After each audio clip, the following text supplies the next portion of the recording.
ప్రధాని మోదీ సీఎం చంద్రబాబులకు విశాఖ ఉక్కు కార్మికులు హెచ్చరికలు జారీ చేశారు.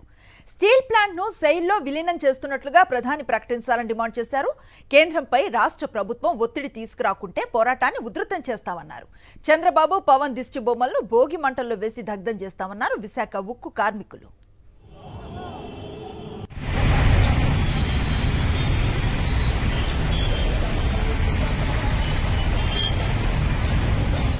ఈ ఆంధ్రప్రదేశ్కి తలమానికమైనటువంటి విశాఖ ఉక్కు పరిశ్రమను ఇవాళ ప్రైవేటు పరం చేస్తామంటే ఇక్కడ ఉన్నటువంటి ఎంపీలు ఎమ్మెల్యేలు స్పందించకుండా కేవలం ఇంకా శోచనీయంగా చూస్తాం, ప్యాకేజ్ ఇస్తాం, మీకు సహకరిస్తామని చెప్పడం అనేది శోచనీయం.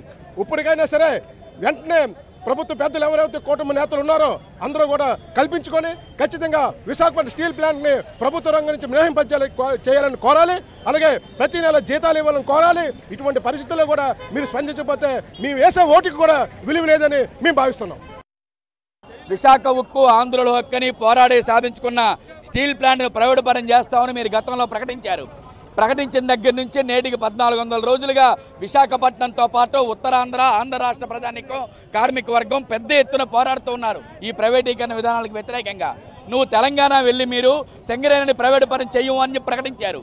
మరి విశాఖపట్నం వచ్చి స్టీల్ ప్లాంట్ ప్రైవేటు పరం చేయము అని మీరు ప్రకటన చేయాలని చెప్పి విశాఖపట్నంలో ఉండే కార్మిక వర్గం తరఫున మేము డిమాండ్ చేస్తూ ఉన్నాం. విశాఖ ఉక్కు ప్రభుత్వంలో కొనసాగించాలని చెప్పి 4 సంవత్సరాలుగా పెద్ద ఎత్తున పోరాడుతున్నప్పటికీ కేంద్రంలో మోడీ ప్రభుత్వం మొండిగా దుర్మార్గంగా ఈ 4 లక్షల కోట్ల ఆస్తిని ఎవరికో అంబానీ, అదానీ, పోస్కో, జిందాల్కి కట్టబెట్టాలని ప్రయత్నం చేస్తుంది. కానీ గత ప్రభుత్వం కూడా మాకు ఈ ఉద్యమాన్ని సపోర్ట్ చేయబట్టి 4 సంవత్సరాల ఉద్యమం ద్వారా మేము ఈ కాపాడగలిగాము. కానీ రేపు మోడీ గారు వస్తున్నారు కాబట్టి 8వ తారీఖుని ఖచ్చితంగా విశాఖపట్నం స్టీల్ ప్లాంట్ తాలూకా ఉద్యమాన్ని ఫుల్ స్టాప్ పెట్టాలి. గత 4 సంవత్సరాలు చేస్తున్న ఉద్యమానికి ఏదైతే మేము డిమాండ్ పెట్టామో ఈ విశాఖపట్నం స్టీల్ ప్లాంట్ సెయిల్లో మెర్జ్ చేయాలి. అలాగే దీని పూర్తి ఉత్పత్తి సంబంధించి 20,000 కోట్ల బడ్జెట్ కేటాయించాలి. దీన్ని 40 సంవత్సరాలు పెట్టి అడుగుతున్న మైన్స్ కేటాయించాలి. అలాగే ఉక్కు కార్మికులకి గత 4 సంవత్సరాల నుంచి 4 నెలల నుంచి జీతాలు ఇవ్వలేదు, సుమారు 1200 కోట్లు. అవి కూడా తక్షణమే చెల్లిస్తామని చెప్పి మోడీ గారు ప్రకటన చేయాలి. లేకపోతే ఉద్యమం ఇంకా ముందుకు తీసుకెళ్తాం. ఇదే అంశంపై మరింత సమాచారాన్ని మా కరెస్పాండెంట్ అనిల్ లైవ్ ద్వారా అందిస్తారు. అనిల్, చెప్పండి, విశాఖ ఉక్కు కార్మికుల ప్రధాన డిమాండ్ ఏంటి? వారి భవిష్యత్ కార్యాచరణకు సంబంధించి ఎట్లాంటి అప్డేట్స్ ఉన్నాయి? ప్రధాని నరేంద్ర మోదీ ఈ నెల 8వ తేదీన విశాఖ రానున్నటువంటి నేపథ్యంలోనే విశాఖ ఉక్కు పరిరక్షణ పోరాట కమిటీ ఆధ్వర్యంలో పెద్ద ఎత్తున నిరసన వ్యక్తం చేస్తున్నటువంటి పరిస్థితి. ప్రధానంగా ఈరోజు ఉదయం కూర్మనపాలెం దీక్షా శిబిరం నుంచి కలెక్టరేట్ వరకు చెలో కలెక్టరేట్ కార్యక్రమంలో భాగంగా భారీ బైక్ ర్యాలీని నిర్వహించి 5 డిమాండ్తో కూడుకున్నటువంటి ఓ విజ్ఞాపన పత్రాన్ని కూడా కలెక్టర్కు సమర్పించడం జరిగింది. ప్రధానంగా ఇందులో 5 డిమాండ్లను ప్రస్తావించారు. ఉద్యోగుల 4 నెలల పెండింగ్ జీతాన్ని వెంటనే చెల్లించాలి, విశాఖ ఉక్కును సెయిల్లో విలీనం చేయాలి, క్యాపిటల్ రీస్ట్రక్చరింగ్ చేసి 3 సంవత్సరాల పాటు ట్యాక్స్ హాలిడే ఇవ్వాలని, అలాగే విశాఖ ఉక్కుకు సొంత గనులు కేటాయించడంతో పాటు తొలగించినటువంటి 800 మంది కాంట్రాక్ట్ కార్మికులను కూడా వెంటనే విధుల్లోకి తీసుకోవాలని చెప్పి ఈ 5 ప్రధాన డిమాండ్లతో ఇప్పటికే కలెక్టర్కు విజ్ఞాపన పత్రం కూడా ఇవ్వడం జరిగింది. రేపు కూడా నిరసన కార్యక్రమం కొనసాగబోతుంది. రేపు ఉదయం 8 గంటలకి కూర్మనపాలెం దీక్షా శిబిరంలో నిరాహార దీక్ష ప్రారంభం కాబోతా ఉంది. ప్రధాని విశాఖ వచ్చే సందర్భంలో కూడా విశాఖ ఉక్కు పరిరక్షణ పోరాట కమిటీ నేతలతో పాటు ఉక్కు కార్మికులంతా కూడా దీక్షా శిబిరంలోనే ఉండి 36 గంటల నిరాహార దీక్ష చేయబోతా ఉన్నారు.